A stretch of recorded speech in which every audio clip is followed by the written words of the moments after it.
أهلا وسهلا بكل الذين ينضموا للاستماع إلى راديو بلدي أول راديو عربي أمريكي ويعنى بقضايا العرب في المهجر.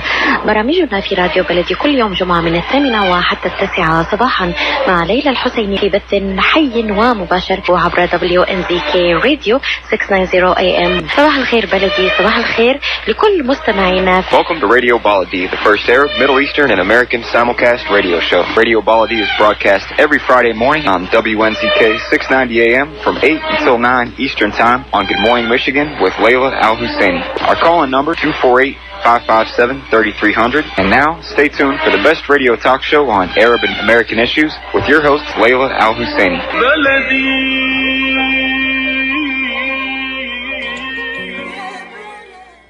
And good morning, everybody. I'm Ray Hanania, and it's Friday, December 14, 2018, and you're listening to the Arab Street Radio and podcast broadcast from Chicago through 690 AM WNZK Radio based in Detroit, Michigan.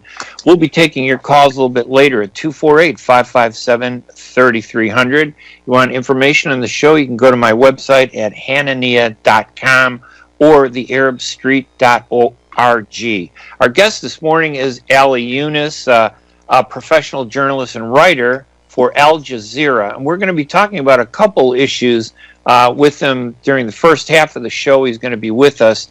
The continued saga of the murder of Jamal Khashoggi. It just doesn't, there's no ending. It just gets worse and worse as you hear more and more details. The explosion of violence in the West Bank and how it's treated so unfairly by the American and mainstream media. The Israelis can kill all kinds of Palestinians all the time and in any circumstance, and nobody cares. But when Palestinians kill an Israeli, it becomes the focus of a news media frenzy and Israel's propaganda. They spend millions to make sure that you only think that it's Israelis who are suffering. We might also look, if we have time, into the Mueller probe of the Trump administration. And later on, I'll be talking about the BDS, the anti-BDS movement here in the U.S. 26 U.S. states have passed laws to punish you, to deny you your rights, your constitutional rights to free speech, to criticize a foreign country. Governor of Illinois, who was just defeated in the election, has just instructed the state to sanction Airbnb for refusing to list the illegal Israeli settlements on its rental system that it uses for tourists if they're located in the West Bank. Our radio show call-in number, again, is 248-557-3300. Our website, thearabstreet.org. Ali, welcome to the show this morning. Thank you, Ray. Thank you for having me again. I appreciate that. Yeah, no, we love it. Listen, there aren't a lot of journalists, one, who are as good in English as you are, okay, from the Middle East. And two, you actually write news stories.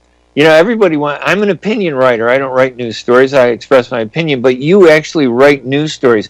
Tell us about some of the big news stories you've been covering over the last few weeks since we had you on last time. Well, I do investigative news stories. Those kind of stories that I do that depends on original sources, my contacts and connections in the Middle East and the U.S. at the same time. But some of the big stories that I have covered, it has to do with Syria, what's going on with the terrorism, with extremism, and the relation, the stability of Syria and the stability of Syria and its connection to Iraq, and overall the regional stability, Iran, the Gulf region, and Syria and Jordan. I also covered the big crisis in Jordan of the floods that happened in Jordan.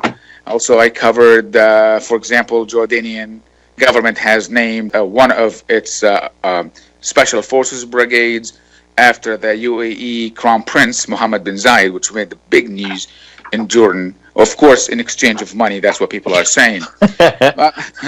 $100 million, Hey, that's a lot. In America, they only pay maybe $50,000, to get what they want in government. Yeah, but it was unprecedented, million. You don't name your special forces units after a foreign leader, but that happened. Well, for what is it, 150 million? I would name my radio show after the UAE if they wanted to do that. I'd do it. I would too. Who wouldn't, right? But it shows you the extremes that the Middle East goes through, right? I mean, they're incompetent when it comes to standing up for their rights, and yet they have all this money that they can just throw around, to help people or help institutions sometimes just even building alliances, right? What do they get for the 150 million besides the name of a unit? When it comes to issues of human rights, civil liberties in this region, there's no money from the governments. But when it comes to spending on weapons, spending on intelligence gathering, spending on investment in foreign countries, you throw hundreds of billions of dollars into foreign countries, but not in your country. But isn't it pretty pathetic that you're right? I mean, that when it comes to human rights, they don't spend any money, but when it comes to arms and stuff, they spend a fortune, and yet they're the worst when it comes to using those weapons. Exactly. They can't even defend themselves, so it's like they're wasting their money buying guns that they're incompetent and can't even use. People abuse them, the Arab world, all the time, and it's like they're defenseless. They can't do anything. I could tell you some examples from the past that your readers may, relate to and know about. The wars against Israel, 1948, 67, 73, and later on. All these wars, Arab have lost. They were routed. They had a lot of the best Soviet and Russian weapons, yet they were defeated by Israelis. It's not the Arab soldier was bad in him as a person, right? But lack of training, lack of political will, right? And because these armies were political armies. They were designed not to defend the homeland or the country, but rather the regime or the royal family. To defend the regime and to defend the and look at the war monarch. Yes, and look at the war Saudi Arabia is waging against Yemen. Yemen and the Houthis, ragtag militias. They have a lot of weapons, but nevertheless they can't win. Not a regular army. For 3 years they can't even make a dent. Well, the worst part, they can't even defeat them. Well, the worst Saudi part Arabia spends 8% of its GDP, which is over $400 billion. They spend billions of dollars that they cannot use it, and they cannot win a war against Yemen, the poorest Arab country. Yes, but one of the worst parts about the war in Yemen is not that the war isn't justified. It's the conduct of the war, the accusations that civilians are being targeted, that women and children are, suffering. I mean, that's the worst part, because Yemen is a very radical and extremist area. I mean, the bin Laden family originates from Yemen. Osama bin Laden originally was a Yemenite who got Saudi citizenship. And that there are a lot of Al-Qaeda and terrorist forces, but targeting civilians to get to them, it seems that there should be a more, a moral war, right? The way you conduct the war. You don't just kill civilians. Yeah, I just want to say, the war in Yemen did not start because the Saudis and the Emiratis and the Gulf and Qatar participated initially, and Jordan participated as well, and Sudan participated. It was not a war to drive out Al-Qaeda in Yemen. It's called Al-Qaeda in Yemen. No, it was a war after the fall of the Ali Abdullah Saleh regime. Right. There was a lot of movement among the Yemeni people, having new leadership, and these countries did not want the Houthis to take over, or a government to take over that they are opposed to. Right. It has nothing to do with terrorism. Nevertheless, they are fighting terrorism in there, but they are committing, like you said, huge atrocities, killing scores, thousands of Yemeni civilians, targeting point blank. I mean, these, attacks on Yemeni civilians are war crimes, but you didn't hear a lot of noise on it. Only recently, the U.S. Congress is saying that because of Khashoggi's case. Yeah, we do hear it from the U.S. Congress, they're only big. Recently. Right, and the U.S. Congress is big when they want to condemn, Arab violence against civilians, but they're silent when it comes to Israeli violence against Palestinians. Along the Gaza Strip, and I don't want to detour away from Yemen because I think it's important. But aren't there two forces, in Yemen that were fighting with each other, and it happened that the Saudis sided with one side, and the war itself, I think you could argue whether it's good or bad, but I totally agree that when you conduct a war, you really have to be careful about the impact on civilians, and it doesn't seem that there have been any protections. It seems like most of the violence we've seen in the media has been directed at civilians, and that's horrible. The suffering there among civilians. And to be fair, also the U.S. war in Afghanistan, U.S. war in Iraq, right? Israeli war against Gaza in 2014 and 2008, and how do the Saudis differ from the United States? I mean, we went into Iraq, committed war. Not much. It doesn't. But, we just don't hear about it. You don't hear Nikki Haley screaming about American soldiers that massacre, 24 civilians at an Iraqi wedding.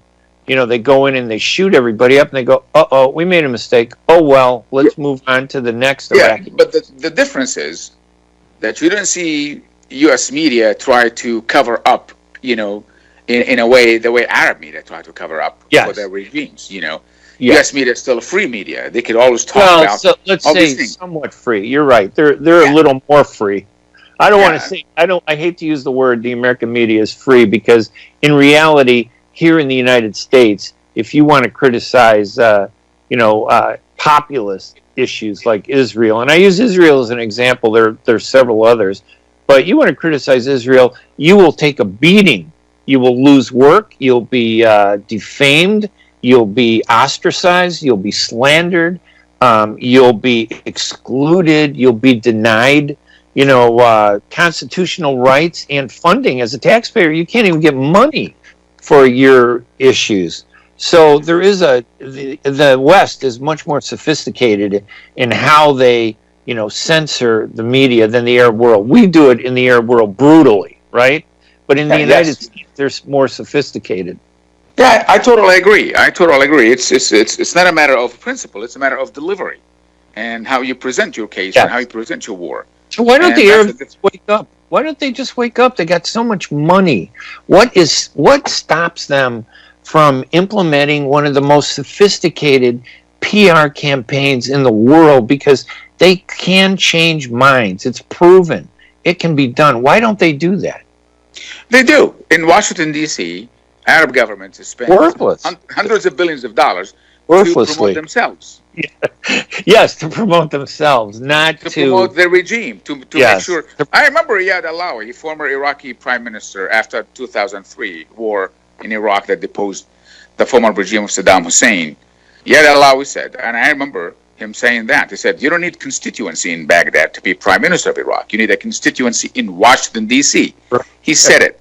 He hired a PR firm, a law firm in New York, to plug him in with Washington, wheelers and dealers, the powerful, and he became a prime minister. So this is the mindset in the Arab regime, that they could care less about the population, about their people, about the welfare of their people. They care about the constituency in Washington, D.C. It's another word, like the way I see it, when the Arabs were under the Ottoman Empire, the Sultan was in Istanbul. Everybody went to the Sultan in Istanbul. Now I see Trump is the new Sultan in Washington, D.C. Everybody wants to please Trump and throw billions of dollars at Trump or Washington, whoever, or Obama or whoever. And just to make sure that I stay in power and control my people and deprive them of civil liberties or rights or prosperity, and to have a decent life. And that's endemic across the region, say for a few examples. But, when you call for democracy or human rights in this region, in the Arab world, you automatically become an extremist or a terrorist or anti-regime or an enemy of a state, and you end up being in jail. And that includes every country, the Arab countries and Israel, because they do the exact same thing. And the Palestinians, too, the West Bank, the Mahmoud Abbas regime. And Hamas. I mean, let's be honest. Hamas does the same thing. Why does Hamas get off the hook when they crack down on people, or when they arrest or punish people, or they brutalize women who don't want to wear a hijab when they do TV shows or news reporting? Yeah, They're but brutalized. Ray, that's a little bit inaccurate. That's a little No, it isn't. There's several women who have said that they've been attacked. You know, they've been bullied and they've been threatened because they don't want to wear a hijab when they do their TV reporting. Maybe I don't know. Maybe there's examples, but I don't think Hamas. You know, look, the Muslim Brotherhood in the Middle East. They're not ISIS. They're not Al Qaeda. They are because I cover ISIS and I have, as I mentioned before, I have a story coming up at the Intercept about these things.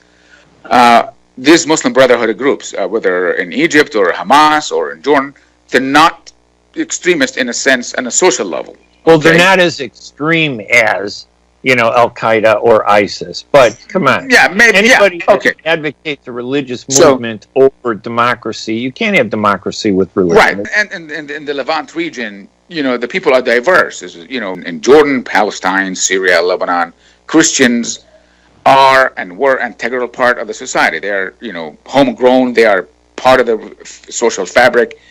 And so diversity has always been for millennials, been there in this region. So it's very hard to bring a Muslim Brotherhood group to force the people to become extremist or call it an Islamic emirate. Gaza, I see when I see TV footage, when I talk to journalists, I see some women, they don't cover their hair. And this is not true. This is not a litmus test.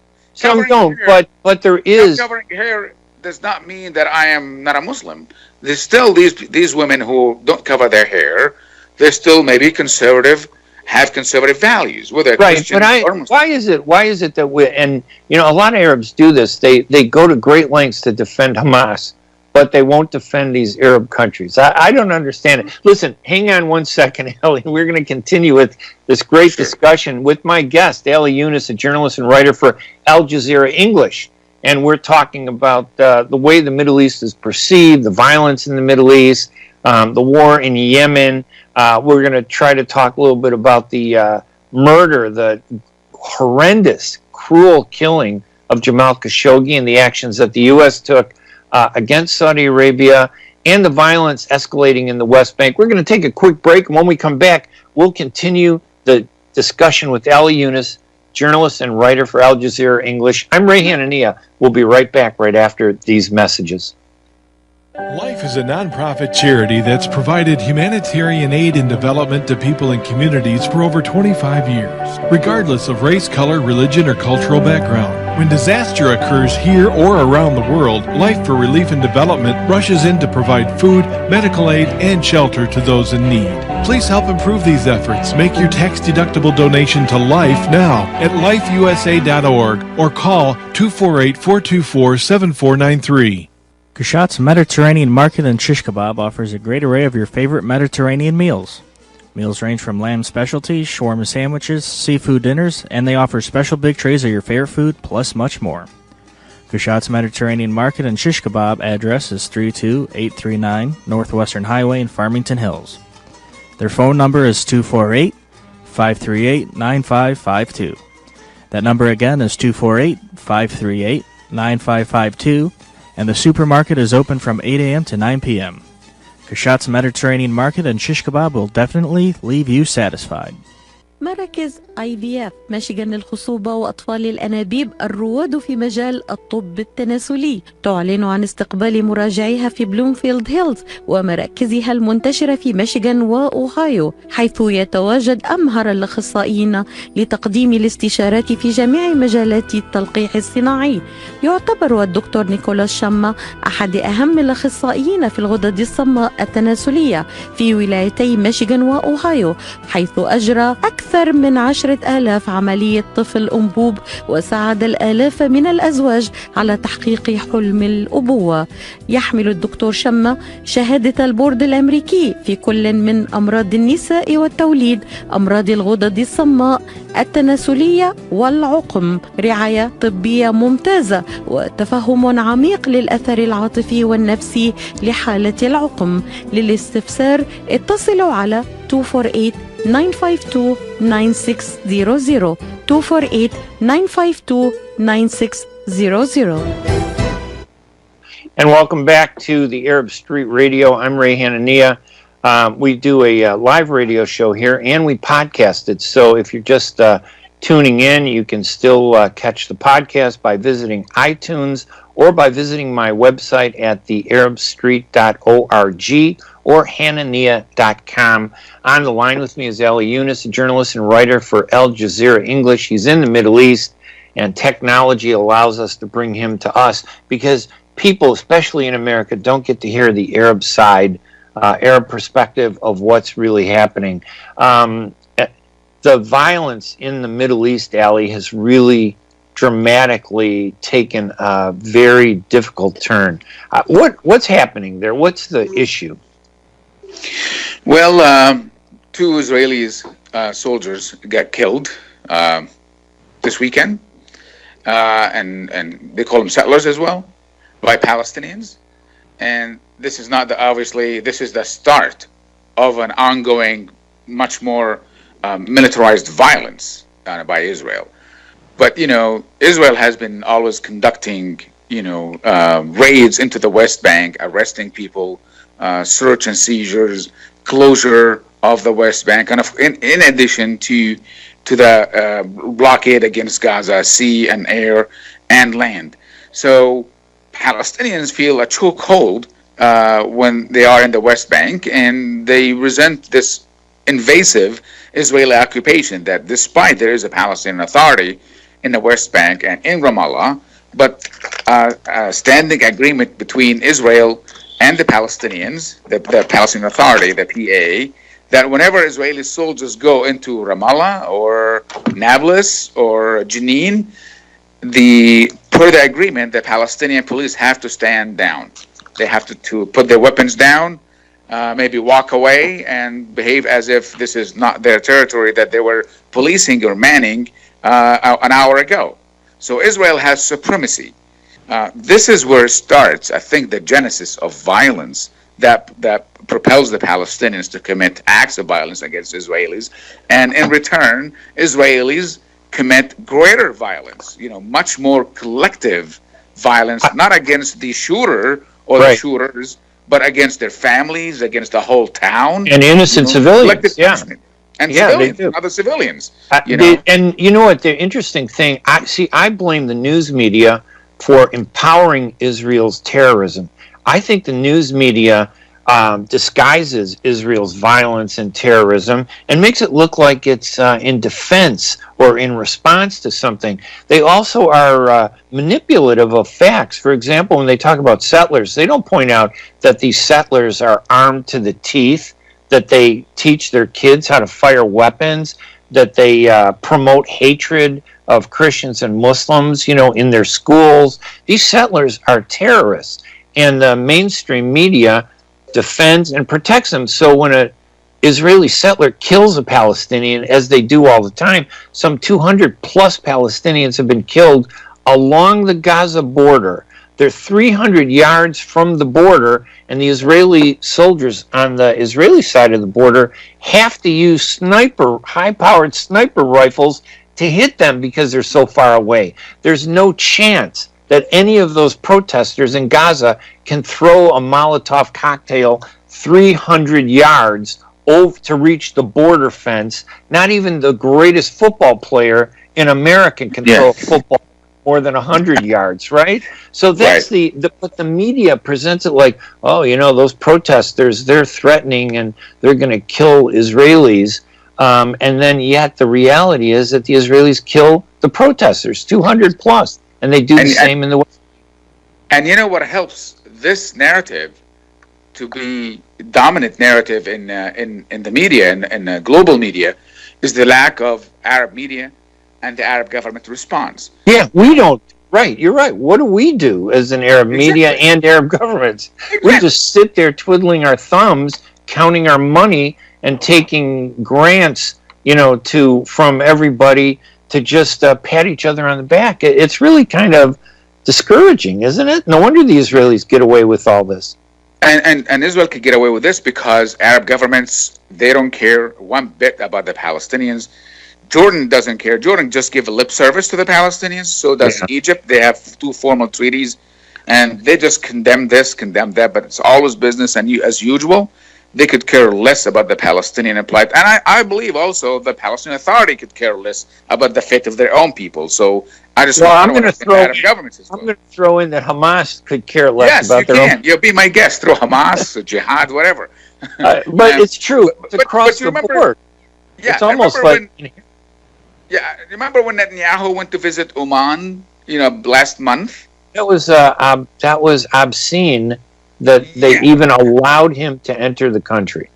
Look, this Oman has been going on, ties between Oman and Israel in the past year and a half. Yeah. The foreign minister of Oman visited Israel. There's a lot of contacts there, and Bahrain is following step. And we're fine. Oman is a sovereign country. They could have relations with Satan if they want to. I don't care about it. Okay. Right. But why do they say we've met Netanyahu? We invited Netanyahu over to talk about Middle East peace. Yeah. Oman has never ever said anything about the Palestinians.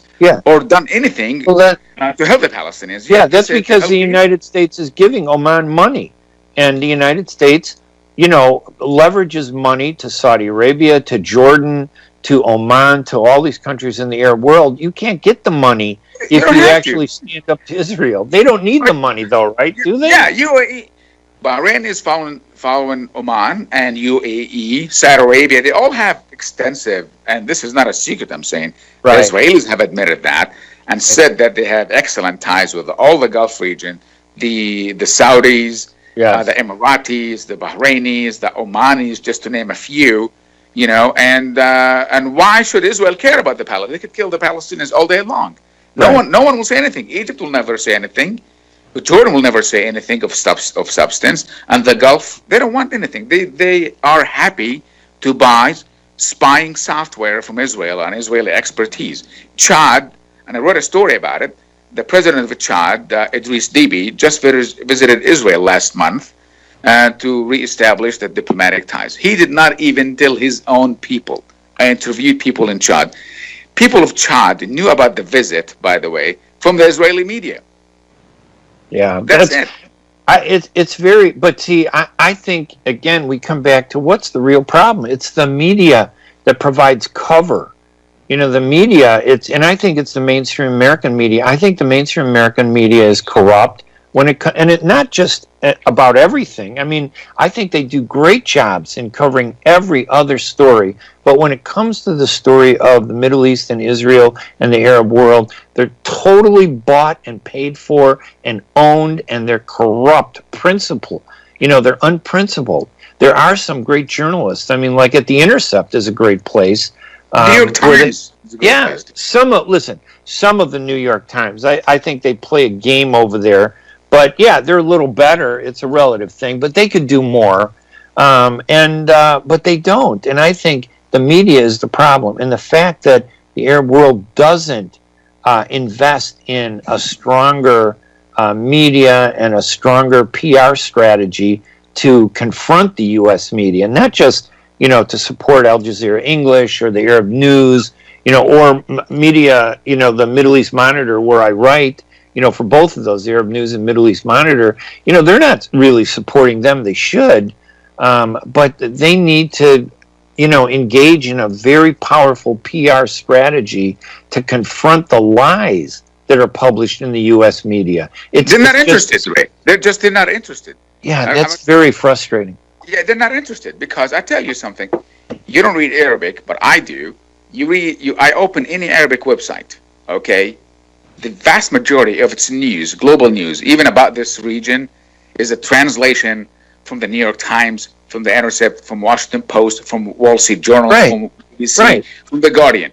So the news comes from the West about us, okay? Sure. We take the Western version about us. Yeah, and we allow them to broadcast, like CNN broadcasts all over the Middle East, and we didn't even care that they fired one of their commentators because he said a few words that the Israelis didn't like, and they attacked him and dismissed him. You think that Abu Dhabi will care about firing Mark Lamont? They don't care. Nobody cares. They should care. CNN they should. You're right. To be quite honest with you, I have no faith in Arab governments. Okay, yeah. I'm a journalist. I write what's on my mind. I believe in that I, as a journalist, I am the eyes and ears of the public. You have to have ethics. People trust your expertise. People trust your decisions and your values, and you have to stand up for these and be honest with the public. Don't try to lie to them or toe the line of one government to that government. The sad thing also is almost all of the Arab media is either owned by the Saudis or the Qataris or the Emiratis. Okay, right. So if you work, all Arab journalists work in one of these governments. Right. So if you work for a government for a Saudi publication, you have just to sing the praises of King Salman and the Crown Prince. If you work for Al Jazeera, owned by Qatar, not quite. They don't sing the praises of the Emir, but they are a bit different. They also strategically, they are owned by Qatar. I get it. So listen, every country has influence. Listen, they do that here in the United States. Believe me, the media is controlled by big business. 5 big corporations control all the media in this country, and there's certain things you can do and many things you can't do. And one of the things is you can't criticize Israel, as we see across the United States. These laws that violate the U.S. Constitution, the anti-BDS laws. Listen, we're at the bottom of the hour, and I want to give you a chance. Is there anything you want to say, and where can people go to read your columns? Because I know that you can't stand the whole show. Yes, they could read my columns at Aljazeera English, aljazeera.com. They could just search my name and find me, Ali Younes. See all my articles. On aljazeera.com. That's my primary news outlet. But at the same time, I also write for the New York Times and the Intercept and other, U.S.-based media. I do joint investigations with them on the Middle East most of the time, and also on the U.S. I cover Khashoggi case, and I wish I have time to talk about the U.S. sanctions of the Saudis, of the Saudi Crown Prince over the Khashoggi killing.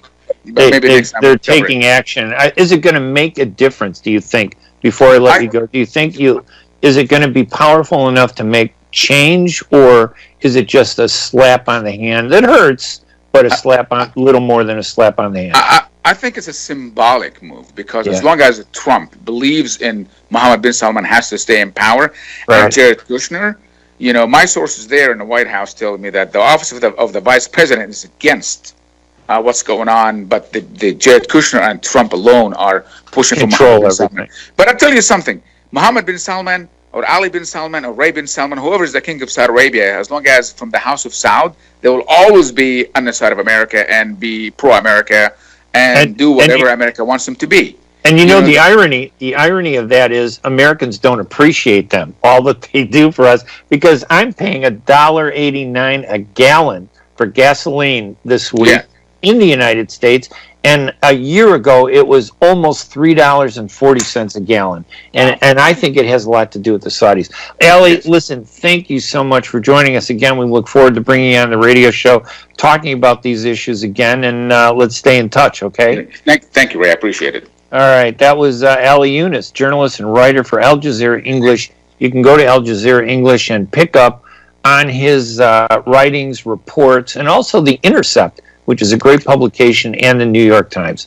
So we're going to take a break right now. When we come back, if you want to call in at 248-557-3300, we will take phone calls at 248-557-3300. I'm Ray Hanania, and we're going to be right back right after these messages. The Rama Relief Foundation provides humanitarian aid into areas inside of war-torn Syria, as well as aid to the refugees who have fled to the neighboring countries in the Middle East. The foundation offers food baskets, container shipment, mental health, education, soup kitchens, and more. Go to ramarelief.org or call 248-990-4247. Any donation amount made to Rama will go to sustaining many lives. Call now 248-990-4247.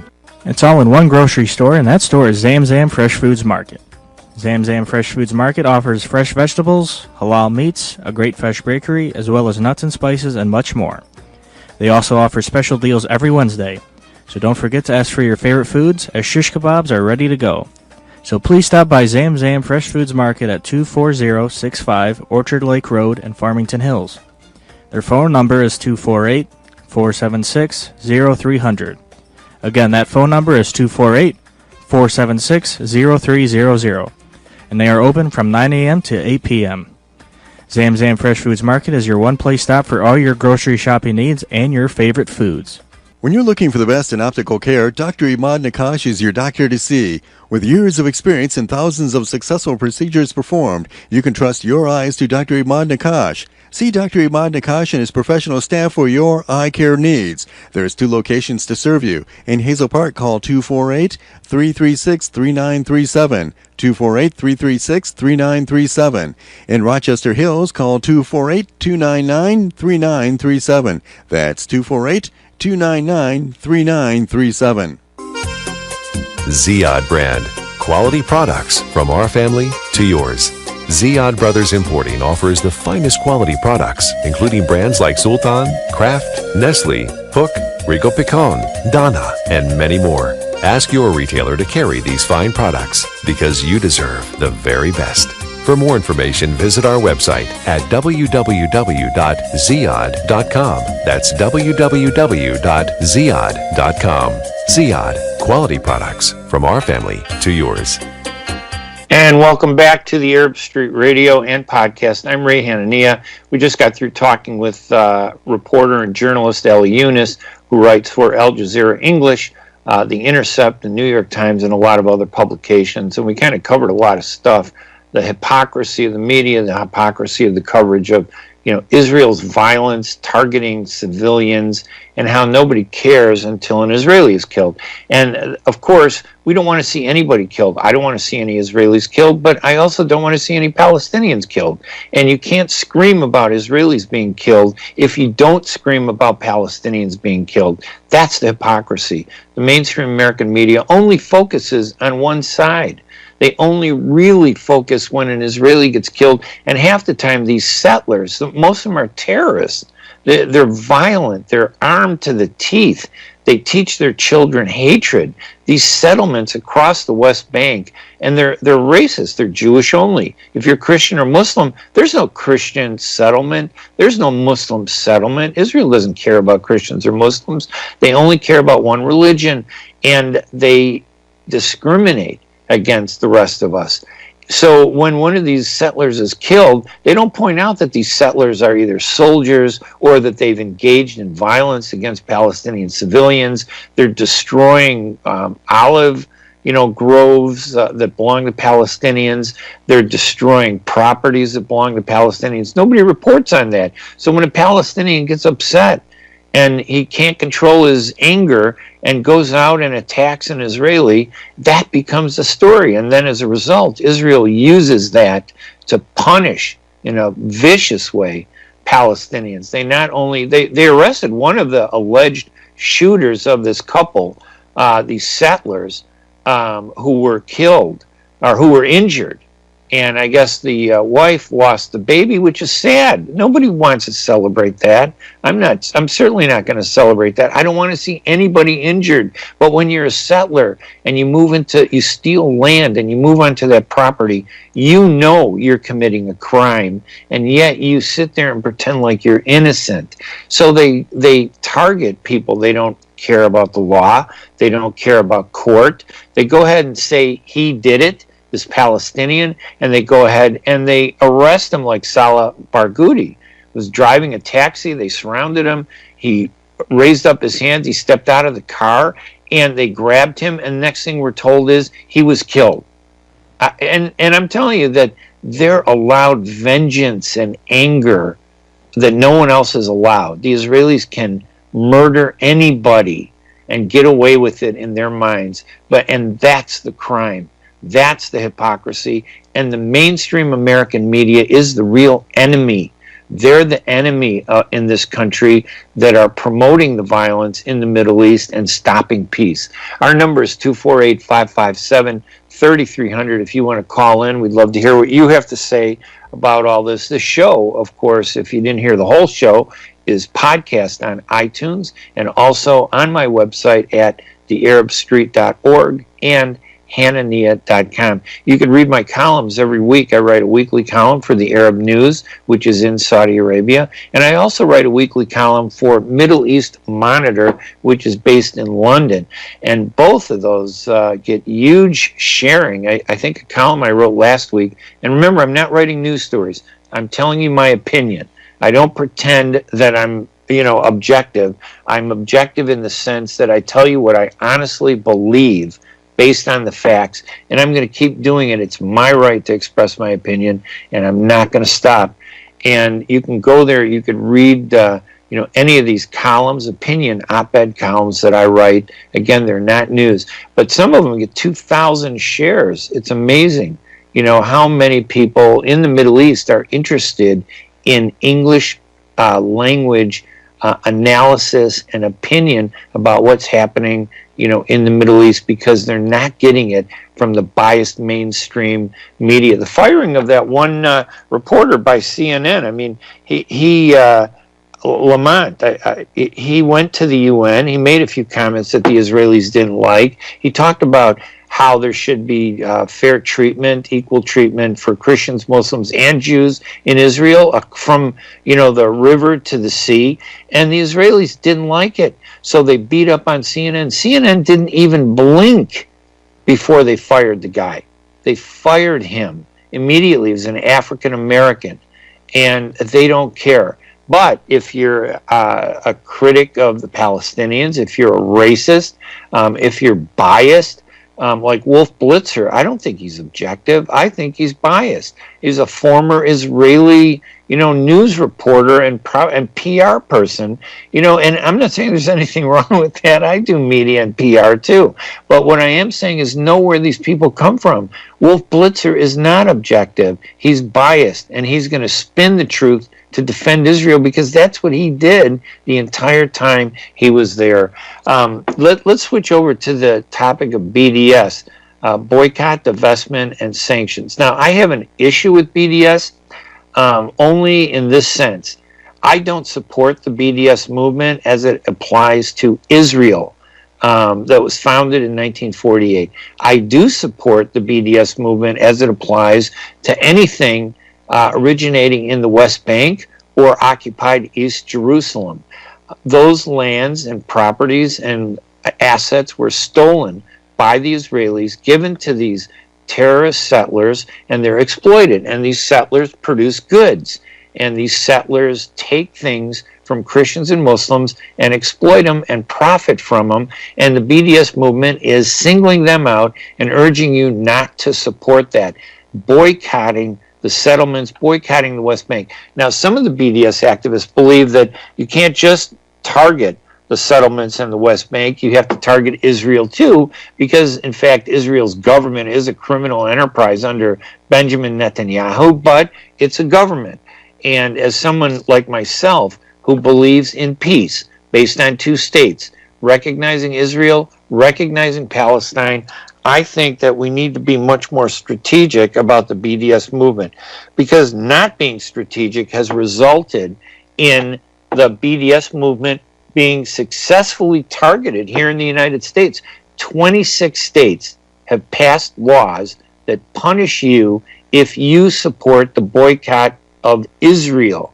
Not a boycott of the settlements as I do, but a boycott of Israel. And they don't distinguish between Israel or the settlements, because they are using the definition used by the BDS movement, the extreme part of the BDS movement, which doesn't distinguish between Israel and the West Bank. So these laws take that definition, which doesn't distinguish between Israel and the occupied West Bank, and says if you boycott that, then you are denied taxpayer investment, you can be denied contracts, you can be denied work, you can be, worse is that they defame you by slandering you and calling you anti-Semitic, as they're doing to Airbnb, which is that online service that allows people to post their homes and apartments online for rental, for tourism.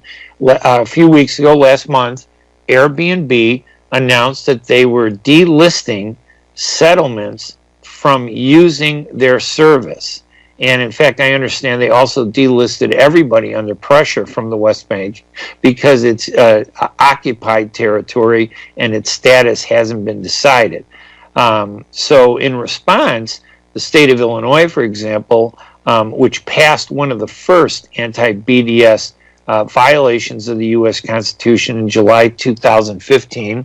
Governor Rauner, that loser Republican who got booted out of office, he'll be leaving in a few days, and he's going to be replaced by J.B. Pritzker. J.B. Pritzker is a very pro-Israel activist here in the United States, and we're going to talk about him. But right now, let's take our last break here at the Arab Street Radio, and then when we come back, we'll continue talking about Illinois and the anti-BDS movement and what needs to be done to stop it. I'm Ray Hanania here at the Arab Street Radio. You're here at WNZK AM 690 Radio. Go to our website at thearabstreet.org or hanania.com. We'll be right back right after these messages. انتهى الاجتماع ومحتارين هناكل فين؟ من الآخر وبدون تفكير أورشد فودز أفضل وأحسن قرار. عنده أكلات طيبة يا ترى؟ أورشد فودز عنده أفضل تشكيلة من المحاشي والمشاوي والمقبلات والسلطات والفطاير، وكمان بتتسوق لكل احتياجات الجروسري والملحمة وغيره بأسعار خاصة بمناسبة الأعياد، والأحلى إنه بنفس المكان. على ضمانتك أروح وأجرب. ولو على ضمانة الشيف وبجودة وخدمة ممتازة وسعر منافس، ولو عندك مناسبة خليها عليهم. أورشارد فودز أند جروسري يقع على أورشارد ليك رود بين 12 و 13 مايل في مدينة فارمينغتون هيلز. رقم الهاتف 248-516-3121 248-516-3121. وعلى رأي المثل لقمة هنية بتكفي 100.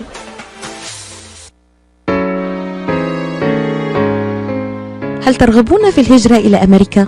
هل لديكم طلب هجرة في الشرق الأوسط يحتاج إلى متابعة؟ مكاتب المحامي ستيفن لجانا بإمكانهم مساعدة الأشخاص الذين يواجهون تحديات تتعلق في الهجرة داخل أمريكا وفي بعض الدول التي تشهد نزاعات مثل العراق، سوريا واليمن. المحامي لجانا لديه خبرة أكثر من 28 سنة في قضايا لم الشمل الفيز بجميع أنواعها، الفيز التجارية، الاستثمار في أمريكا وقضايا الترحيل. للاستشارة المجانية تواصلوا على الرقم 617-283-1018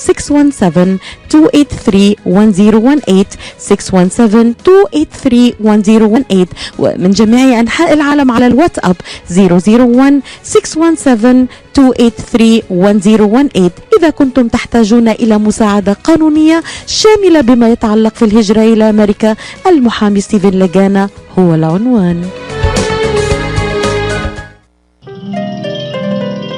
تعرفوا شيء، احنا كتير بنهتم بالمقبلات بالاكل الشامي، واحنا بنهتم بالبهارات والتسبيكة في الاكل المصري، واحنا نهتم هواية باللحوم وجودتها بالاكل العراقي، واحنا في مطعم عشتار نهتم بيكم. اعتمدوا علينا ايا كان. نحن في عشتار نعرف ان لكل مذاق اسرار، فنحن نقدم اجود انواع اللحوم من ملحمة عشتار الواقعة على 56865 راين رود. عشتار قصة حضارة ترويها لكم أطباقنا المميزة في كل زيارة. تفضلوا بزيارتنا في 3625 East 15 Mile Road ستيرلينغ هايتس. مطعم عشتار بإدارة فادي بهنام وعلي البغدادي. 586-698-2585 586-698-2585.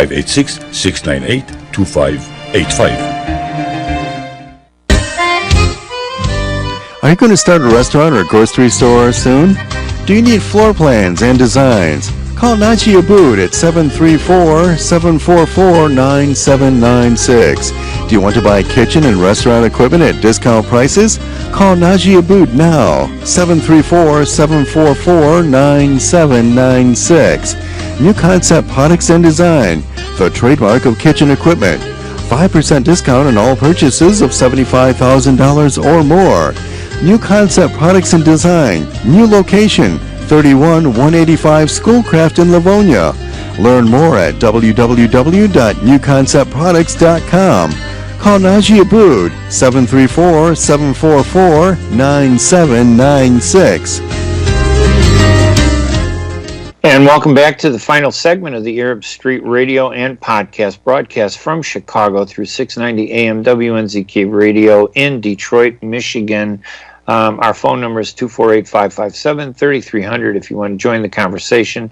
You can listen to the podcast, the audio podcast of this show later on today. It'll be posted on iTunes and also at the website thearabstreet.org, thearabstreet.org, or you can go to my website at hanania.com to find all the links to everything. It has a link to everything that I do, from the podcasts and the radio shows to all the columns at the Arab News newspaper, that one of the largest English language or the leading English language newspapers in the Middle East, to the Middle East Monitor columns, which are based in London. I try to write an original column for each. So you will actually get different perspectives on different issues all the time. We were talking a little bit about the BDS movement here in the anti-BDS movement and the effort, and so far only 26 of 50 states, but that's a lot, that's a majority, have passed legislation to punish you if you use your U.S. constitutionally defended right to criticize a foreign country. Only one, Israel. You can't boycott Israel. If you do that, you will be denied contracts in many states. If you do that, if you have a company, they cannot invest in you. So if you're in the stock market, they have to divest from your company and sell your stock. In Illinois, it's kind of a watered down, weak anti-BDS law that basically says the pension funds can't invest money in any company that supports or refuses to, and this is how they get you, you have to sign a letter, a statement that says you do not boycott Israel. Imagine that. To do business in Illinois, you have to sign a statement in the state of Illinois that says you do not boycott the state of Israel. If you refuse to sign that, then any monies that might be invested in your company have to be divested and taken away from you. And those are taxpayer monies, and these companies are taxpayer owned, and yet it's a foreign country that decides your fate.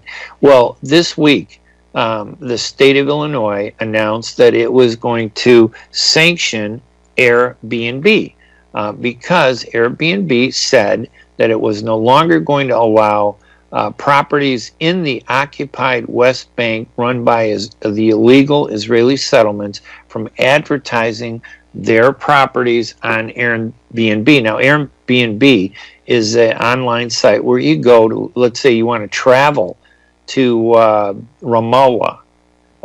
You could go to Airbnb, type in Ramallah, and it'll show you all the private homes and apartments that you can rent to spend a week or two there as a tourist on vacation or on a business trip. And, you know, this is like all this online stuff that they do, Lyft, Uber, you know, all these things that it's the new way that people do stuff. So Airbnb said, you know what, we can't allow these settlements because the settlements are built on stolen property, stolen from Christians and Muslims. And the United States is a Christian country, and I don't understand why the United States doesn't stand up for the rights of Christians in the Middle East at all. You know, and it's not just Christians suffering, obviously, it's Muslims too. But I'm saying, listen, as a Christian, don't I have an obligation to support other Christians? If I'm Muslim, don't I have an obligation to support other Muslims? America is a Christian country. Why don't they support the Christians in the Middle East? Why do they allow Christians to be brutalized, discriminated against? That's what they allow. So this, in the state of Illinois, Governor Rauner, who this loser Republican governor who got beat in the last election in November 6th, this last month, he decided that he's going to sanction Airbnb, and he ordered the Illinois Finance Review Board to tell Airbnb that they either have to lift their decision or they will be denied all funding. And what that means by funding is that these pensions, and they're $14 billion in pensions in Illinois. It's not a small pension. They buy investments. They invest that money in all kinds of companies. They will take the money out of Airbnb, which I'm sure, I don't know how much is in Airbnb, but the real issue isn't whether or not the state divesting from Airbnb will hurt Airbnb. The real issue is the slander and the defamation, accusing Airbnb of being anti-Jewish, accusing Airbnb of being anti-Semitic. That's the thing that's destructive in this law. It's the label that they put on you, and then now people go out and say, oh, well, Airbnb is an anti-Semitic site. It's not. It really wants to do the right thing, and it really wants to follow the law. And these settlements are in violation of the international rule of law and the Fourth Geneva Convention. It's so obvious, but we're not allowed to follow the law when it comes to the foreign country of Israel here in the United States. 26 states have done it. But the issue is, in Illinois, it's going to be interesting to see what happens, because half the Arabs in Illinois supported Rauner, half the Arabs in Illinois supported J.B. Pritzker, who won the governorship and will take office in the beginning of January. Now, Pritzker is supported by many Arab Americans, and he's working with those Arab Americans to give them appointments to different boards and commissions, to engage Arab Americans to bring us and make us part of the government, which I think is great. But I still think that those Arab Americans need to go to Pritzker, and they need to tell him that he needs to repeal this ordinance, this law in the state of Illinois, which punishes anybody who criticizes the state of Illinois, even if Pritzker is one of Israel's biggest supporters. He needs to do that. Now, if you're going to get an appointment or a job from Pritzker, are you really going to go to him and say, hey, I want you to do something? I hope they do. I hope they can do it, and maybe they can use their leverage to force Pritzker to withdraw this and repeal this bill, which was passed in July 2015, introduced by two pro-Israel legislators. Why, what does the state of Illinois have to do with a foreign country? What does that have to do with anything? It's horrible. They need to do something about that, so I hope they will act. But I'm not sure that's going to happen. And I'm not sure, and the reason is that, Pritzker in 1998 ran for Congress against several in a Jewish district called the 9th Congressional District, and he lost that election. But during the election, he denounced the American Muslim Council and called them terrorists because one of their board members supported Hamas. And he never really apologized for that. So when a lot of Arabs wouldn't support him in this past election, and they demanded that he apologize. He did apologize to a group of Arab Americans during a closed-door meeting, and there was no press release, and it was published though by one small online news site. But he just wouldn't even say he regretted it publicly. He didn't want to do that. So if he didn't do that, believe me, he wasn't going to, and he won't, in my opinion, move to repeal the anti-BDS law. And that, for me, makes it very difficult for me to support J.B. Pritzker moving forward. Anyway, listen, thank you very much for listening to the radio show. Again, I'm Ray Hanania, and you can get more information on the podcast, on my columns, by visiting thearabstreet.org or Hanania.com. We'll see you in a few weeks. I hope everybody has a great Christmas. I hope everybody has a great holiday. You guys take it easy. Thank you for listening. Thank you, Mike, for producing the show from Detroit. Have a great day, everybody. Bye-bye.